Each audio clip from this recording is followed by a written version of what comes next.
Hello மக்களே, உங்க எல்லாருக்கும் ஒரு குட் நியூஸ். இந்தியாவோட 2025 பட்ஜெட்டை ரிலீஸ் பண்ணிட்டாங்க. என்னங்க குட் நியூஸ்னு சொல்றீங்க? எப்பவுமே ஏதோ ஆப்பு தானே உள்ள வச்சிருப்பீங்க.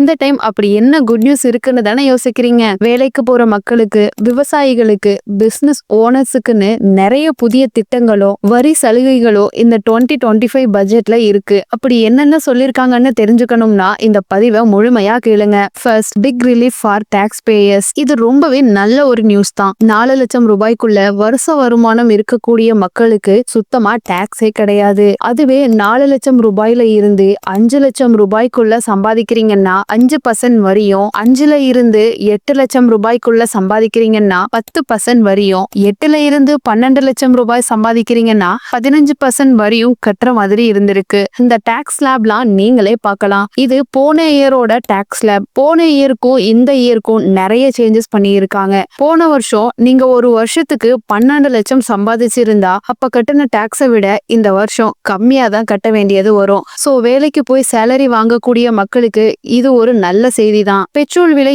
ஏறாம இருக்கிற வரைக்கும். Second, economic growth. India super பவரா மாற போகுது. இந்தியாவோட ஜேடிபி இந்த வருஷத்துல 6.3% இருந்து 6.6% வரைக்கும் அதிகமா ஆகும்னு சொல்லப்படுது. நிறைய ஃபாரின் இன்வெஸ்ட்மெண்ட்டை உள்ள கொண்டு வர போறாங்க. சின்ன சின்ன தொழில் பண்றவங்களை ஊக்குவிக்கிற மாதிரி பல வரி சலுகைகளும் கடன் வசதிகளும் அனௌன்ஸ் பண்ணி இருக்காங்க. இந்தியாவோட தொழில் வளங்களை பெருக்கிறதுக்கும் நிறைய திட்டங்கள் இருக்கு. இதனால இந்தியா மக்களோட வேலை வாய்ப்பும் அதிகமாகும். நிறைய வேலை வாய்ப்புகள்னால பொருளாதாரம் இன்னும் ஸ்ட்ராங்கான பாதையில போகும். Third, major boost for farmer. விவசாயம் தான் நம்ம நாட்டோட முதுகெலும்புன்னு மகாத்மா காந்தி சொன்ன மாதிரி விவசாயத்துக்கும் நிறைய திட்டங்கள் இந்த முறை பட்ஜெட்ல இருக்கு. அதுல first, high yield crop program. இது மூலமா விவசாயிகள்னால அதிக பயிர்களை உற்பத்தி பண்ண முடியும். அதிக விளைச்சல் இருக்கும்போது விவசாயிகளோட வருமானமும் அதிகமாகும். Second, pulse and cotton scheme. உணவு தானியங்களையும் பருத்தியையும் உள்நாட்டுக்குள்ளேயே உற்பத்தி பண்ணக்கூடிய 6 வருஷ திட்டத்தை அனௌன்ஸ் பண்ணி இருக்காங்க.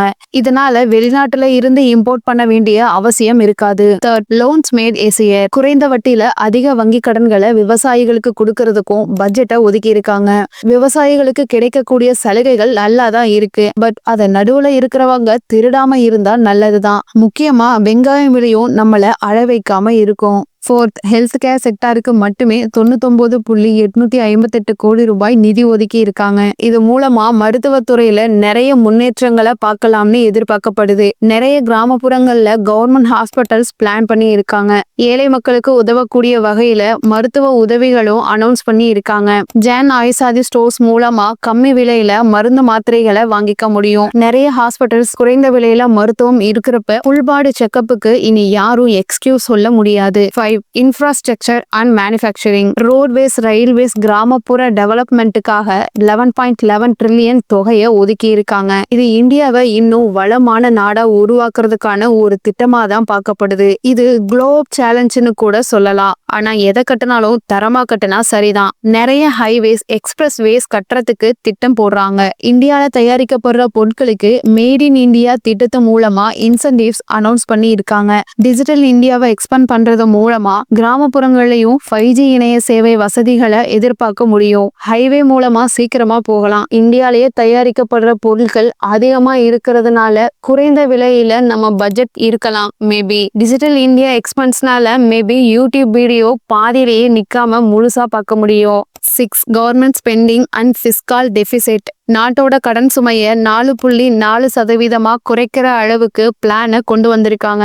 ஆனாலும் 14.2 ட்ரில்லியன் மதிப்புக்கு கடன்களை வாங்கக்கூடிய நிலையில தான் இருக்கு. இது அமேசான் கார்ல 10 பொருளை ஆட் பண்ணி வச்சுட்டு நான் பணத்தை சேமிக்கணும்னு சொல்ற மாதிரி தான் இருக்கு. ஜோக்ஸ் அபார்ட், நாட்டோட கடன் சுமையை குறைக்கிறதுக்கு கொண்டு வந்த திட்டங்கள் பலன் தரக்கூடியது தான். இதனால நம்ம நாட்டோட பொருளாதாரம் உயரும். அதே சமயம் இன்ஃபிளேஷன் அதை அழிக்காம இருக்கணும். பணவீக்கம் அதிகமாகிருச்சுன்னா அத்தியாவசிய பொருட்களோட விலை அதிகமாகும். வாங்குற சம்பளம் கணக்கே இல்லாம செலவாகும். இப்பவே அப்படிதான் இருக்கு. என்ன நடக்குதுன்னு பொறுத்திருந்து பார்க்கலாம். 7, social welfare and employment programs.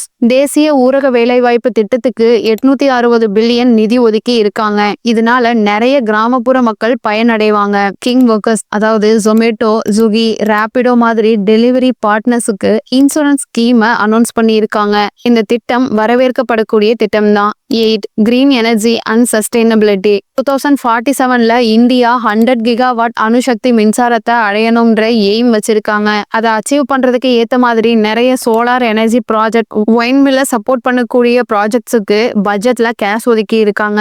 Petrol diesel மாதிரி ஃபோசில் ஃபியூவல்ஸை உபயோகம் பண்றதை குறைக்கிற விதமா சோலார் எனர்ஜியை ஊக்குவிக்கிறதுக்காகவும் பொல்யூஷனை குறைக்கிறதுக்காகவும் எலக்ட்ரிக் வண்டிகளுக்கு அதிக சலுகைகளை அனௌன்ஸ் பண்ணி இருக்காங்க. ஸோ இதுதான் இந்த 2025ஓட ஓவரால் பட்ஜெட் சம்மரி. இதுல மிடில் கிளாஸ் மக்களுக்கு நிறையவே பெனிஃபிட்ஸ் இருக்கு. கம்மி டாக்ஸ்னால நிறைய பணத்தை அவங்கனால சேவ் பண்ண முடியும். அதே மாதிரி விவசாயிகளுக்கும் நிறைய லோன்ஸ் அண்ட் வருவாய் திட்டங்களை அனௌன்ஸ் பண்ணி இருக்காங்க. இதனால அவங்கனாலையும் ஸ்டேபிளான ஒரு இன்கம் உருவாக்கிக்க முடியும். நாட்டோட பொருளாதாரத்துக்கு ரொம்ப முக்கியமா இருக்கிறது பிசினஸ் அண்ட் ஸ்டார்ட் அப்ஸ் தான். அதுக்காகவும் நிறைய இன்சென்டிவ்ஸ், இன்வெஸ்ட்மெண்ட்ஸை அனௌன்ஸ் பண்ணி இருக்காங்க. ஃபைனலா டிஜிட்டல் இந்தியா இன்ஃப்ராஸ்ட்ரக்சரை மேம்படுத்துறதுக்கான திட்டங்கள் மூலமா இந்தியாவோட கட்டமைப்பு இன்னும் அதிகமாகும். ஸோ ஓவராலா பார்க்கும்போது கடந்த வருஷங்களை விட இந்த பட்ஜெட் பரவாயில்லாம தான் இருக்குன்னு சொல்லலாம். ஆனா இந்த திட்டங்கள் எல்லாத்தையும் கவர்மெண்ட்னால சரியா செயல்படுத்த முடியுமான்றது தான் நம்ம பொறுத்திருந்து பார்க்கணும். நீங்க இந்த பட்ஜெட் பத்தி என்ன நினைக்கிறீங்க? உங்க கருத்துக்களை கமெண்ட்ல சொல்லுங்க. இன்னொரு நல்ல டாபிக்ல பார்க்கலாம். நன்றி.